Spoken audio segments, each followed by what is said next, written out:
अस्सलामुअलैकुम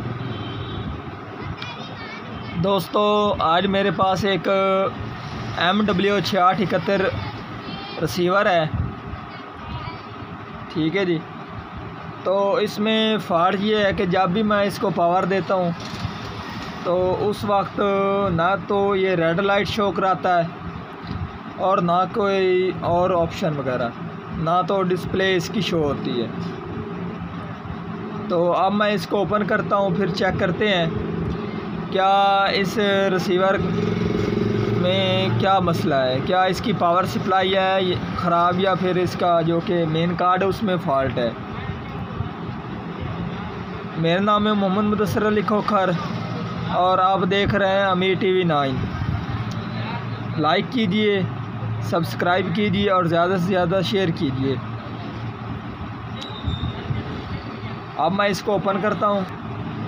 रिसीवर हमारा ओपन हो चुका है और जो कि हमारा सबसे पहला काम होता है वो हमने इसके वोल्टेज चेक करने होते हैं।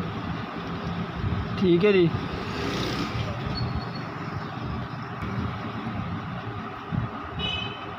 तो आप देख सकते हैं कि इसको पहले कोई मिस्त्री मुरम्मत करता रहा है, जबकि इसके जो कि 15 और 21 वोल्टेज वाले रेक्टिफायर ओपन हुए हैं। तो अब हम इसको पावर देकर इसके वोल्टेज चेक करते हैं।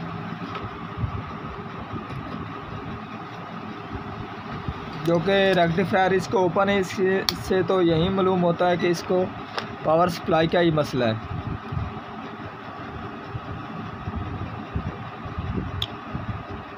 ये मैंने ग्राउंड कर दिया।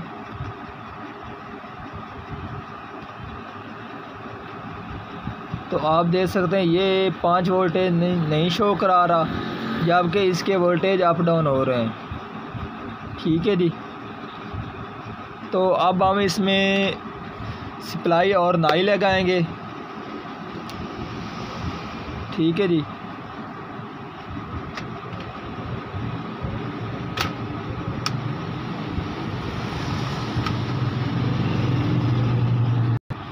जो कि इसमें सप्लाई थी ये वाली थी। ठीक है जी। तो अब मेरे पास ये वाली है और इसके आप वोल्टेज और एम्पेयर भी देख सकते हैं। 5 voltage 1.8 ampere, 15 voltage 800 milliampere और 21 वोल्टेज 400 मिली एम्पेयर। ठीक है जी। आज मैं आपको बताऊंगा कि आपने ये पावर सप्लाई किस तरह, कोई भी पावर सप्लाई किसी भी रिसीवर में आपने किस तरह से लगानी है। ठीक है जी। पहले तो आपने ये देखना है कि आपके अक्सर जो कि मेन कार्ड होते हैं उनके ऊपर कहीं ना कहीं इसके जो कि ये जैक लग रहा है इसके वोल्टेज लिखे होते हैं। ठीक है जी। तो आप देख सकते हैं इस के कहीं पर भी वोल्टेज नहीं लिखे हुए। तो अब हमने क्या काम करना है, इस पावर सप्लाई को लेना है जो कि इसकी पहले वाली है और इसके ऊपर आप देख सकते हैं ये वोल्टेज दर्ज हैं। ठीक है।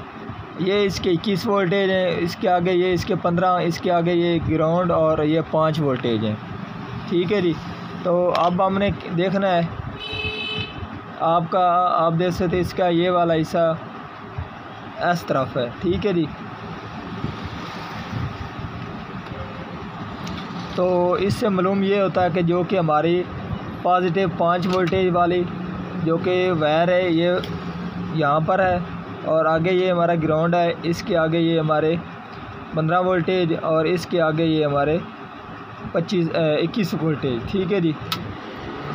अब हमने इसका चेक करना है, जो हमने नाइस सप्लाई लगानी है। इसके ये 5 हैं, आगे ग्राउंड 15 21। ठीक है जी। तो अब हमने इसका ये वाला हिस्सा देखना है। तो ये हमारा बिल्कुल सेम ही लग रहा है। ठीक है जी। आपको कोई इसके ऑप्शन तब्दील नहीं करने पड़ेंगे।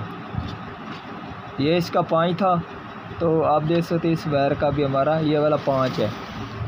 ठीक है। 5 ग्राउंड और 15-21।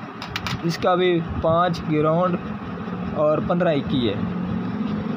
जब आपको इसका मालूम ना हो रहा हो कि इस बोर्ड में जो कि वोल्टेज हमारे कौन कौन से लगते हैं, तो आपने क्या करना है, इसका 15 और 21 वोल्टेज को बाहर निकाल देना है ग्रिप से, और ग्राउंड और 5 वोल्टेज को लगाना है। तो जिस जगह पर आपका समझें, आपने ये कैपेसिटर इसका देख लेना है जिसकी वैल्यू 10 वोल्टेज और मुख्तलिफ यूएफ में हो, तो उस कैपेसिटर को आपने देखकर इसको पावर सप्लाई वोल्टेज लगा लेनी है। ठीक है जी। तो जो कि हमारा पहले वाली सप्लाई है उसका यह सिंगल जैक है और इसमें यह पावर लगाया गया, इसमें पावर नहीं है और इसमें ये डबल जैक है। तो आपने एक जैक को मिला देना है। ठीक है जी। तो उसके बाद ये यहाँ पर आपने एक जैक लगा देना है। तो उसके बाद जो कि आपका पावर के बगैर डायरेक्ट ऑन होने वाला बन जाएगा।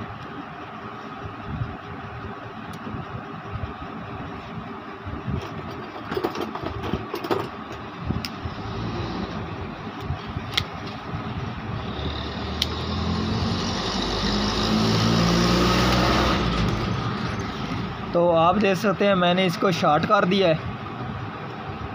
तो अब मैं इसको यहाँ पर इसमें पेच लगा देता हूँ। तो आप देख सकते हैं मैंने इसको एक यहाँ पर पेच लगा दिया है और दूसरा इसको यहाँ पर पेच लगा दिया है। ठीक है जी। तो अब मैं इसको पावर देता हूँ। तो आप देख सकते हैं हमारा रिसीवर ऑन इसने लिख लिया है।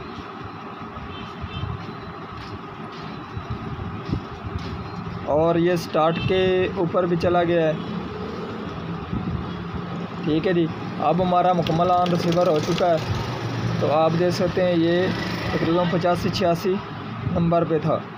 तो इसके जो कि कीपैड है वो भी वर्क कर रहा है। तो आज की थी हमारी ये वाली वीडियो। पसंद आई हो तो लाइक कीजिए, सब्सक्राइब कीजिए और शेयर कीजिए।